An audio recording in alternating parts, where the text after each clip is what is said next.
देखो आज बेटा हम जो टॉपिक्स पढ़ने जा रहे हैं वो क्या है, सारणी के गुणधर्म। सारणी के गुणधर्म में सबसे पहला गुणधर्म क्या होता है, किसी सारणी की पंक्ति और स्तंभों को परस्पर बदलने पर मान पर अपरिवर्तित रहता है।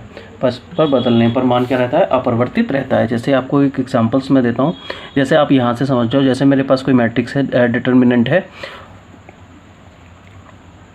मान लो ये कोई डिटर्मिनेंट मेरे पास दे रखा है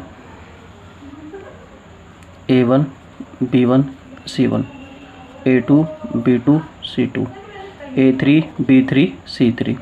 अब मैं कहूँ कि इसको इस डिटरमिनेंट को हम क्या कर देते हैं, इस डिटरमिनेंट का हम ट्रांसपोज कर देते हैं, किसी मैट्रिक्स का हम क्या करते हैं, ट्रांसपोज करते हैं। ट्रांसपोज करने के बाद यदि मैं इसको ऐसे लिख देता हूँ A1 B1 C1, A2 B2 C2, A3 B3 और C3, तो इन दोनों के डिटरमिनेंट क्या होंगे, आपस में इक्वल होंगे। क्या होंगे बेटा, इनके डिटरमिनेंट आपस में क्या होंगे, इक्वल होंगे। तो आप यहाँ से एक प्रॉपर्टी से याद रख सकते हो, जो एक मैट्रिक्स है या एक डिटरमिनेंट उसका ट्रांसपोज कर देते हैं हम, तो उन दोनों के डिटरमिनेंट आपस में क्या होते हैं, इक्वल होते हैं। दूसरी प्रॉपर्टीज आपसे क्या कह रही है, दूसरी प्रॉपर्टीज आपसे कह रही है किसी सारणी की दो पंक्तियों या दो स्तंभों को परस्पर विनिमय करने पर सारणी का चिन्ह बदल जाता है, किंतु संख्यात्मक मान वही रहता है। जैसे सपोज करो मेरे पास कोई डिटर्मिनेंट है, यहाँ पर मैंने एक डिटर्मिनेंट ले लिया A1 B1 C1, A2 B2 C2, A3 B3 C3। अब इसमें मैंने आपसे क्या कहा कि यहाँ पर मेरे को क्या करना है, यहाँ पर किन्हीं दो पंक्तियों को या किन्हीं दो स्तंभों को आपस में चेंज कर लो। पंक्तियों को चेंज करने के लिए मैंने सपोज करो इसका चेंज किया, तो पंक्ति को जब मैं यहाँ पर चेंज कर रहा हूँ तो यहाँ पर क्या हो जाएगा, जैसे मान लो मैंने R1 और R3 को चेंज कर दिया, तो ये वाली पंक्ति ऊपर लिख दी, ऊपर वाली पंक्ति नीचे लिख दी। तो यहाँ पर A3 B3 C3, यहाँ पर क्या हो जाएगा A2 B2 C2, यहाँ पर A1 B1 C1। तो इस वाले डिटरमिनेंट में क्या चेंजेस आएंगे, ये वाले डिटरमिनेंट, मान लो डिटरमिनेंट A आ रहा है, तो ये वाला डिटरमिनेंट क्या आएगा, माइनस का डिटरमिनेंट A। बस आप जैसे दो पंक्तियों को आपस में चेंज कर लोगे तो उसमें क्या आ जाएगा, डिटरमिनेंट के बाहर क्या आ जाएगा, माइनस, लेकिन उनके संख्यात्मक मान क्या होंगे, इक्वल होंगे। जैसे 5 आ रहा होगा सॉल्व करने पर, तो क्या आ जाएगा, माइनस का 5 आ जाएगा।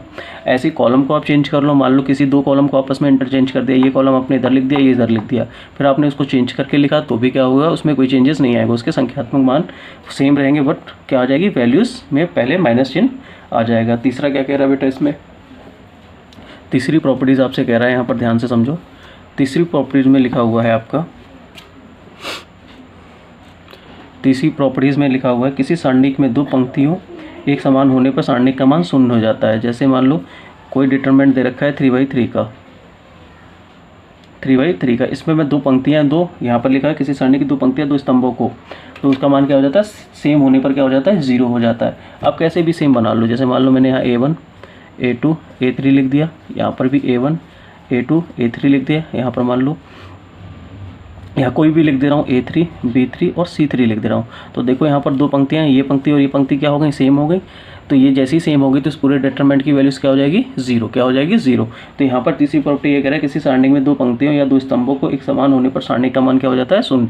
पंक्ति हो या दो स्तंभ हो, उस पूरे की वैल्यूज़ क्या हो जाएगी, शून्य हो जाएगी। नेक्स्ट वाला स्टेप में क्या कह रहा है, सारणी के किसी एक पंक्ति में उभयनिष्ठ गुणनखंड उपस्थित, क्या लिखा हुआ है यहाँ पर बेटा, उपस्थित होने पर उसे बाहर निकाला जा सकता है। देखो यहाँ पर ये वाला इंपॉर्टेंट है आपके लिए, उपस्थित होने पर बाहर निकाला जा सकता है। चौथा पॉइंट, आप जैसे मान लो कोई डिटरमिनेंट दे रखा है आपको, एक डिटरमिनेंट दे दिया, यहाँ डिटरमिनेंट में कोई वैल्यूज़ मान लेता हूँ, जैसे मान लिखा है K1 K2 K3, यहाँ पर B1 B2 B3 C1 C2 C3। अब देखो कि इस किसी पंक्ति में, यहाँ पर वर्ड लिखा किसी एक पंक्ति में उभयनिष्ठ गुणनखंड उपस्थित होने पर उसे बाहर निकाला जा सकता है। देखो इस पंक्ति में K बाहर है, क्या है, K कॉमन है, तो इस K को कहाँ लिखा जा सकता है, बाहर। कैसे, निकाल के बाहर। तो कैसे लिखोगे कि आपका कहाँ आ गया, बाहर आ गया। अब ये आपका जो डिटरमिनेंट बचा वो क्या बचा, A1 A2 A3 B1 B2 B3 और यहाँ पर C1 C2 और C3। क्या यहाँ तक बात समझ आ रही है। जैसे ही बाहर आ गया तो ये क्या आ जाएंगी, बाहर आ जाएंगी वैल्यूज़।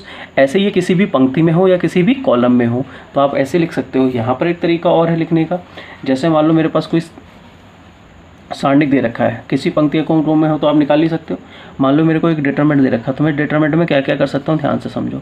जैसे यहाँ पर लिखा है मेरे पास A1 A2 A3 B1 B2 B3, यहाँ लिखा है C1 C2 C3। तो मैं क्या कर सकता हूँ, डिटरमिनेंट में अपने पास से एक का मल्टीप्लाई कर सकता हूँ और एक डिटरमिनेंट, जैसे मैंने के स्केलर क्वांटिटी का क्या कर लिया, डिवाइड कर दिया, तो के का एक मल्टीप्लाई मैं किसी भी कॉलम या किसी भी रो में कर सकता हूँ। तो मैंने मान लो सपोज करो किस में कर दिया बेटा, यहाँ पर दूसरे रो में कर दिया, दूसरी रो में कर दिया, तो यहाँ पर के हो जाएगा के B1 के B2 के B3, यहाँ पर क्या हो जाएगा C1 C2 C3।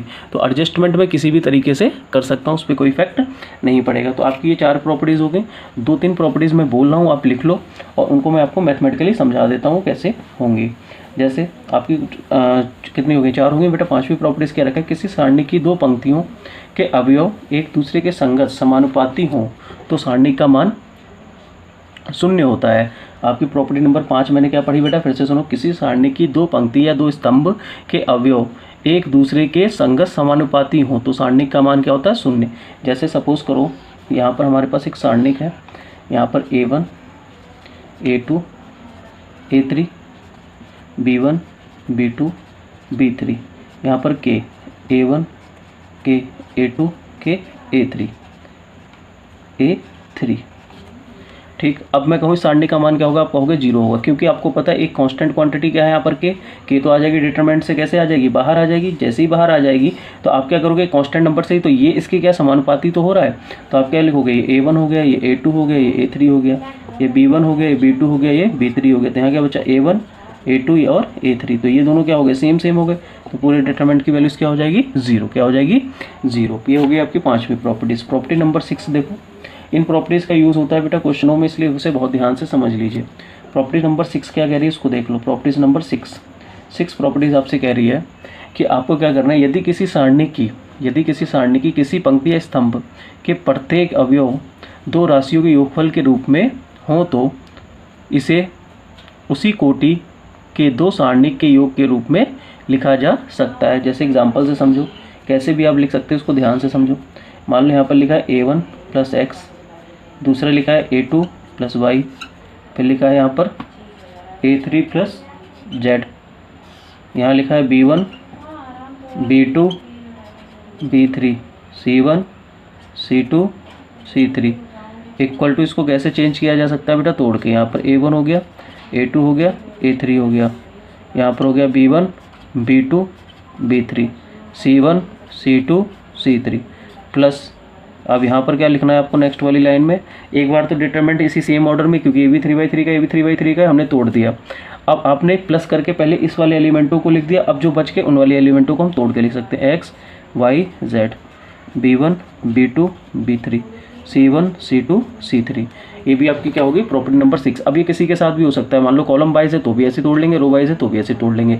अब 2 एलिमेंट के लिए बन सकता है, मान लो यहाँ पर भी प्लस करके लिखे होते तो 4 बन गए होते, 2 इसके लिए फिर 2 उनके लिए बन जाते। ठीक है, अब प्रॉपर्टीज नंबर आपकी कितनी होगी, 6 होगी। प्रॉपर्टीज नंबर 7 देखो क्या है बेटा, 7 को नोट करो, लिखा है 7वीं प्रॉपर्टीज नंबर 7 क्या कह रहा है, यदि किसी सारणी की किसी पंक्ति या स्तंभ के अवयव में दूसरी पंक्ति या स्तंभ के संगत अवयव के गुणज जोड़ा या घटाया जाए तो सारणी का मान क्या होता है, अपरिवर्तित रहता है। क्या रहता है, अपरिवर्तित रहता है। फिर से सुन लीजिए क्या कह रहा हूँ मैं, यदि किसी सारणी की किसी पंक्ति या स्तंभ के अवयव में दूसरी पंक्ति या स्तंभ के संगत अवयव के गुणज जोड़ा या घटाया जाए तो सारणी का मान अपरिवर्तित रहता है। जैसे सपोज करो यहाँ पर लिखा है A1